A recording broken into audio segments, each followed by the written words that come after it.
Good evening, everyone, and welcome to Shit Moms Won't Say. My guest tonight has taken multitasking to an entirely new level. As you can see behind her, she has that certain special kind of crazy where she organizes her books by color. Founder of her own media company. This woman is an author, publisher, podcaster. I don't know, just all those things, right? Host of one of my favorite shows, truly one of the few podcasts that I actually make time to tune into. Moms Don't Have Time to Read Books. Mom of four, Zibby Owens. Oh, thanks for having me. Of course. And it's so funny. I always joke because, we obviously chatted for a few minutes before we hit record. And I always love when people are like, thank you, welcome. Thank you so much to come to my show. That's so great. And like meanwhile, I was like, hey, Zibby, I'm Jess. It's great to meet you. Here's how the structure of the show works. But I am really excited to have you here. And I do mean it. Like, I listen to so few podcasts because moms don't have time to listen to podcasts, right? We have very few hours in the day, and I usually spend mine listening to audiobooks or, shitty music from the 90s, and yours is one of the things that I make effort to listen to. So I honestly and truly appreciate that. That is music to my ears. Sometimes I sit here all day, I do these podcasts. I'm like, it says in the numbers that people are listening, but who is listening? Like, what happens? Like, who are these people? So anyway, I'm delighted to know it's you. Yeah, and that's so funny. That's a question I get asked a lot. And they're like, well, what's your like listenership? What's your viewership? And I'm like, I don't know. I don't care. I don't know. It's fun to do. I don't know. But yeah, you look at these things and you're like, is that true? That can't be true. That many people. Good for us. And don't mind, I have construction going on in my house. So if you hear drilling, I'm not murdering my 2-year-old. I'm just under construction. Got it. So let's jump into the Big Mom 3. And I'm very excited because you are a New Yorker just like me. So we have lots of different kinds of people around us all the time. So nice way to say that. So first question, Big Mom 3. Did you always know you wanted to be a mom? Yes. I always wanted to be Hard a mom. yes. Okay. Hard yes. Love kids. Yes. Were you a like kid, like were you like a little girl playing with dolls, like that kind of like, okay. I was a little girl playing with dolls. I started babysitting when I was 10. I interned on like the new baby unit at Mount Sinai Hospital. I was a mother's helper. I was a camp counselor. Loved kids. Love kids still. Wow. I was also a camp counselor. I feel like that's the New York Jewish experience, right? You have to be Coleman Country Day Camp. I feel like you have to be a camp. And it was like the first time that I was like, I don't think I like kids. We had a very opposite experience, but that's awesome. And it can go either way. Of them. So I mean, you've definitely like embraced mommyhood.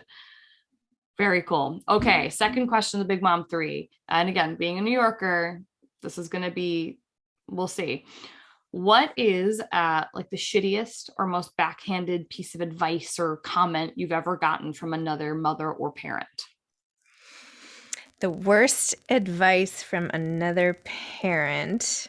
I kind of want to give my mom's advice, but she would be really upset about that. Her advice is benign neglect is always the best way to go. Like, just don't pay attention. And I'm like, I don't know how I feel about that with you being my mom. Like ignoring a behavior? Like ignoring the kids, just it's true.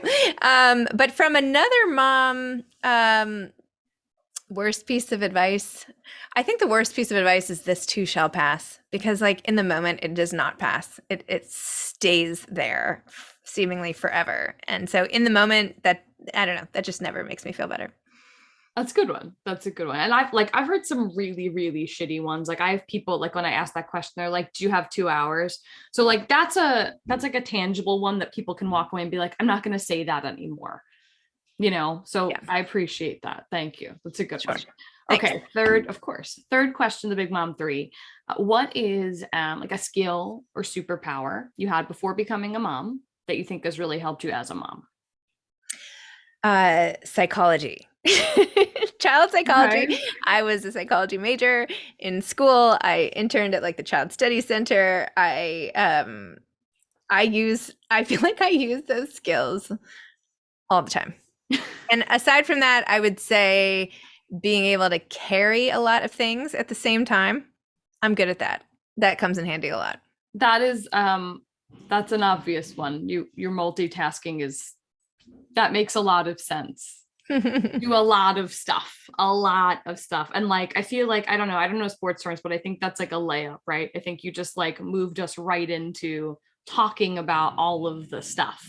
So that was, so you have a lot going on. I mean, from a source, a trusted source, that being Oprah.com, they have called you like, just like one of the top podcasts. Like you're nailing the podcasting thing. And it's such a difficult thing to, I mean, you've interviewed some of just like the world's most influential people. Like you've interviewed Joe Biden. I include Lena Dunham in there just because she's such a like odd person to get your arms around what she does. And like, I felt like you were able to have a very compelling conversation with somebody who's very hard to kind of understand. And, you've really tapped into this market of people, of authors, where other people, they get them on their shows and they don't get what you want out of them. They don't talk very openly. So, I mean, you've had a tremendous success, and I would imagine that's why Oprah.com has called you one of the top podcasts. But, what I would love to learn, and I would never ask you who was your least favorite interview, even though I would love to know, I won't ask you, who is somebody that has just stuck with you? Somebody who has stuck with me. I mean, like you said a minute ago with Jill Biden, that was before the election and everything. And sometimes when I interview people who I've known in the public eye, like her, or let's just take politicians, right? Because Sure. when I interview authors, so that could be anybody. And that's like the magic of my show, right? I've interviewed business leaders and politicians and athletes and chefs and yes, novelists and memoirists, but singers. And I mean, it's so cool. Like basically everything, it was like everybody's written a book. So yeah, I get to talk to interesting people all the time. But yeah, somebody like Jill Biden or even Hillary Clinton, they were so normal, just like so normal and accessible and funny. And I just, people who seem super polished, sometimes they let you in and sometimes they don't. Like there are people, sure. And to your question, like that you're not going to ask me about the worst guest, because I don't have an answer to the worst, but the most unpleasant conversations I have are when someone is so media trained that I feel that they're just churning out answers, like, and they're not really engaging, and that's not fun for me. I feel that. My show is built on a similar line, right? So, I mean, I can interview anybody, because if you're a mom, you can be on my show. So, I mean, it's been Olympic athletes, it's been authors, sort of all over the spectrum. And the people that I enjoy the least, and I wouldn't say I've not enjoyed people, I love talking to people, are the ones who get on. They're like, okay, we have a tight half hour. I'm going to answer your questions, and then I'm going to go on with my life, and we're never going to talk to each other again. And you're like, wow, okay, that was a drive-by. Like, this is just part of your media tour. I got it. And that's cool. That's fine. But it's not as impactful to me. The episodes that you've done that I've listened to where I'm like, you really got in there, that makes a lot of sense, that those are the people that have opened up. Also, I have heard that about Hillary Clinton 100 times. I don't know why. Hillary Clinton, and I love her, she comes up on my show constantly. I had Jodie Patterson on 2 weeks ago. I love Jodie Patterson. Oh my God. She's everything, right? Like, and every time I walk out of my office, I say to my wife, that's the coolest person I've ever met. She's like, you say that every time. And I said it about Jodie Patterson. So cool. And like, I will walk out and be like, Zibby Owens is the coolest person I've ever met. And I'll be like, and Jodie Patterson. But like, immediately she's like, yeah, I was talking with Hillary and da-da-da-da-da. And I was like Clinton? Like, she just keeps coming up. I don't know. Maybe she should come on my show. But I love that. So what I want to talk about this, I mean, obviously you have this incredible podcast, you have a media company, and you've just started Zcast, and you have 2 books coming out. So, 2-parter. I want to know, first of all, with 4 children, how? And then second, I want you to talk about it. Let's pump that shit up. Let's talk about it. I don't even know the answer to how. That's fair. I will say that I am divorced and remarried. So every other weekend they go with my ex, and I have time to catch up and sleep and write and read and do all the things I need to do. And I guess I just like, I'm very efficient. I have a great team, and I just do it because I love it. Like it never feels like I don't procrastinate because what I'm doing is really enjoyable. The Yeah. hardest thing is getting through emails. Emails are like the bane of my existence. I just can't like seem to make enough progress. I can never check them off the list. But how with 4 kids? My kids are also, first of all, and my son goes to boarding school. So I have 3 kids at home. That helps. Sure. And they're getting older now. So they can finally like get what's the themselves breakdown? dressed. How old are your kids? I have twins who are 14 and a half, and I have an 8-year-old and a 9-year-old. Okay. So sufficient enough. Yes, self-sufficient enough. Yeah, I really feel like that was a huge turning point when I could send my little guy to like get dressed, brush his teeth, brush his hair, and he like did it and made his bed. And I was like, my life has changed. I'm in a new phase of parenting. Hallelujah. So that was really nice. So yeah, I'm in that phase, although I started my podcast 4 years ago. So, he was 4. So it's getting much easier now. I do a lot when they're at school. I always stop when I go pick them up, and I make that a priority every day.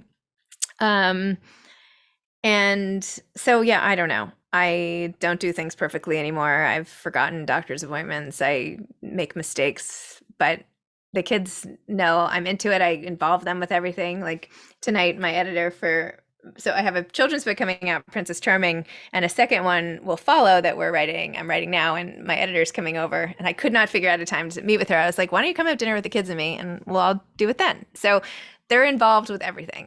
So that's part of how I do it, is they're involved and help. Zcast, I'm excited about. So I had been debating doing this for a long time, which is taking on more podcasts, not necessarily hosted by me, but that are great ideas. I'm not taking on shows that already exist, because for me, the fun is in the creation and the branding and the launching. Like, I love that. I love launching new things. I can't seem to get enough of that. I'm even launching like a board game I have in the works. So I don't know. I love starting new things. And but you actually finish the new things. Like there's some people that like to just start things and then they're like, oh, well, we'll see. Like you finish them. You do them. Yeah, I try. Yeah. Unless I realize that they're not a good idea, in which case I'll switch. Sure. You can abort mission, but I feel abort missions. Yes. But I wanted to create a platform where I had other shows that align with my brand and what I'm trying to do with my shows, which is basically help people live better lives and be entertained and have a sense of humor, and take something away from what I'm doing or whatever the show hosts are going to be doing that's interesting and that changes the way they see things a little bit. So I just launched that, and I have 2 podcasts that authors from Zibby Books, my new publishing company, are hosting. Ask a Librarian with Julie Chavez, and also Quit Your Day Job by Alicia Fernandez Miranda. And those are great shows. Alicia's is coming soon, and Julie's already launched. And I'm going to take on a couple new shows, but I'm not in a huge rush. I want to take my time and make sure that the shows are fun and exciting to me. And there's one I for sure am going to do that was just pitched to me, but I'm taking my time with it. Good. But I'm excited. That's so cool. And then 2 books. You have a children's book coming out, and you have a memoir coming out. Yes.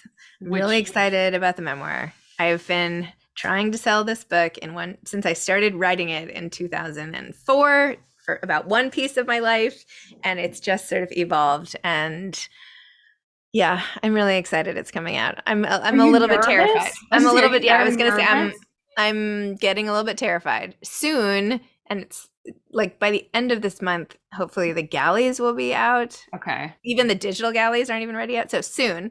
And I think once I know people who are out there reading it, I'm like, I might lose it.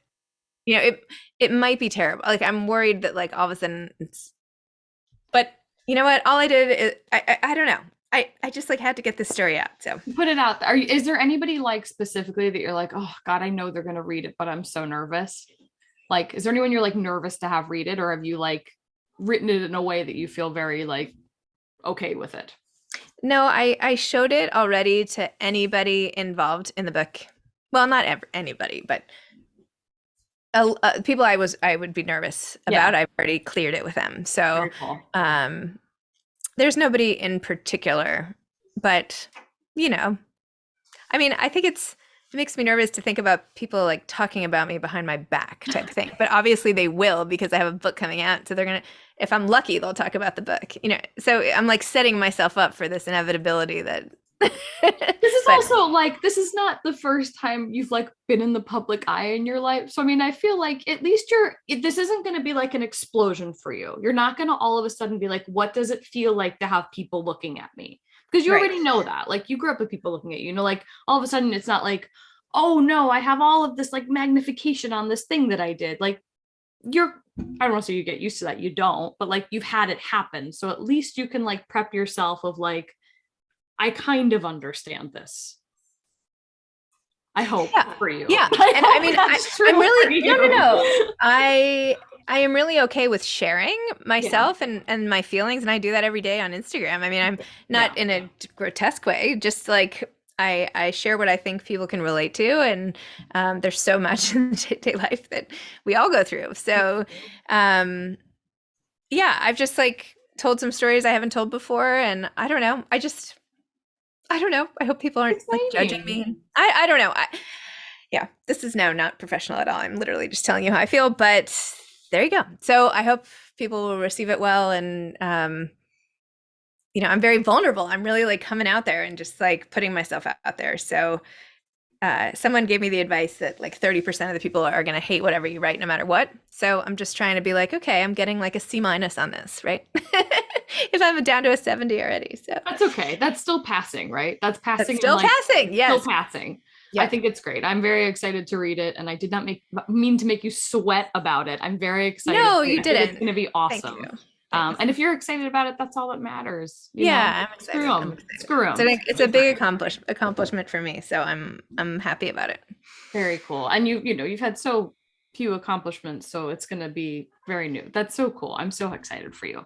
So I also, before we start to wrap it up, I want to understand. So, I mean, you've had tremendous success in areas where people generally find it very difficult to succeed. So podcasting, publishing, authorship, these are areas that people are like, oh, I want to do this thing. I don't know how to do this thing. I would love to ask, what's some advice you have for people that are looking to do this thing? Where do they start? What do they do? I have a lot of people that listen to my show that reach out to me and they're like, hey, how did you do this thing? And now I'm like, well, I'm not quite doing this thing. Let's talk to somebody who's actually doing this thing. So what's some advice you have? That's a very good question. I have failed so many times, by the way. That's, I think, why I'm so excited about the memoir. I tried so many times and got rejected. So, I have agents now pitching me manuscripts, many of whom didn't take me on as their client, which is fine. And I'm like, oh, it's so great to hear from you. And I mean that, and I'm delighted. But I'm like, this has not been an overnight success. Let me put it that way. It may appear that way to other people, but I have been working very hard in different ways for a long time. The podcast success, I think one thing is I didn't try to find a show that would be like, I wasn't too strategic about it. I did something I wanted to do. Like, this is the show that I can host. I can't necessarily host every show, but I love talking to authors about books. I love talking to people. I love learning about people. And I just tried it. I listened to a bunch of podcasts. I did my research. I'm always very prepared. Like, I guess that's one piece of advice, is just always be extremely prepared. I research a lot. I analyze the market. I see what people do to make a show sound good. And I try not to make mistakes, right? Like, I don't like typos. And I think that's another good thing. Like, just like, don't make typos. That's probably I'm going to leave it at that. That's my biggest advice. That's great advice, because sometimes somebody posts something so heartfelt, or they talk about something so heartfelt, and you're like, you want to die. The grammar is terrible, or the typos are terrible. I can't even get into what you're reading, or what you're writing, I should say, because it's so off. So off. I love that. That's really good advice.